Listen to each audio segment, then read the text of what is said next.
Yes, it is necessary to have a J-channel at the bottom of the panels. This J-channel helps make sure that there's always enough room for the expansion and contraction of the panels through temperature changes. And it also helps hide what may be inconsistent movement from panel to panel, depending upon which panel may be in direct sunlight and which panels may not be.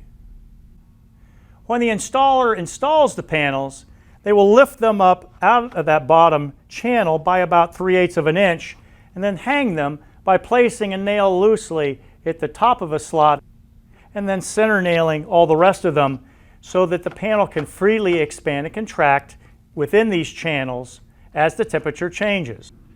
It's also a good idea to drill little weep holes, about 1/4 inch weep holes every 2 feet in the bottom of this channel to allow any water to escape easier and quicker.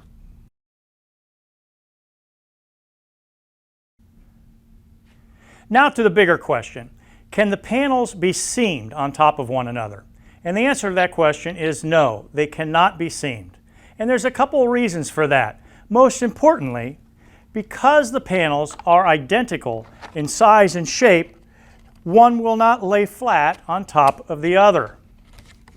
And therefore, there must be a separation between the first course and the second course of panels. The most typical method of separating these two courses is to use back-to-back J-channels.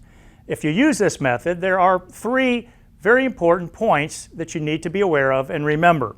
First, make sure that you're leaving enough expansion space in the channels, both the top and the bottom, to allow for that movement or expansion and contraction of the siding panels.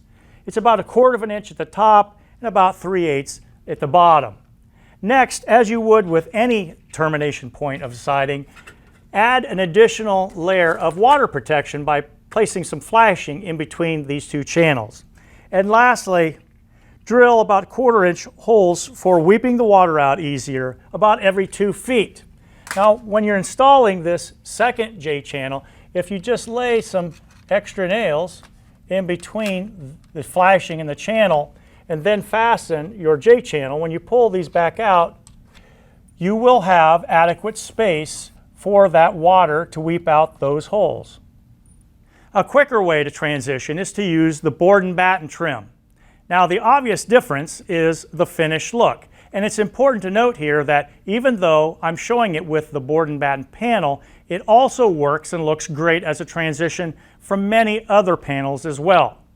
But the nicest thing about this piece is that it's easy to install and it cuts down on steps. And that's because, for one, you're not installing 2 channels separately, but also because the flashing is built into the part itself.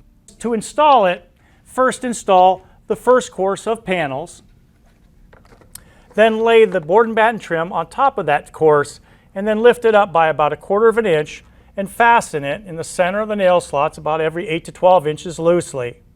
And then you're ready to install the second course of board and batten panels. Well, there are a couple ideas on how to transition or how to extend vertical siding on a tall wall. I also want to mention that the part that I was showing you on the wall was designed for siding products that have a butt height or extend out from the wall by a maximum of 3/4 of an inch. This part is also available in a wider pocket of 1 1/8 to accept foam back products as well.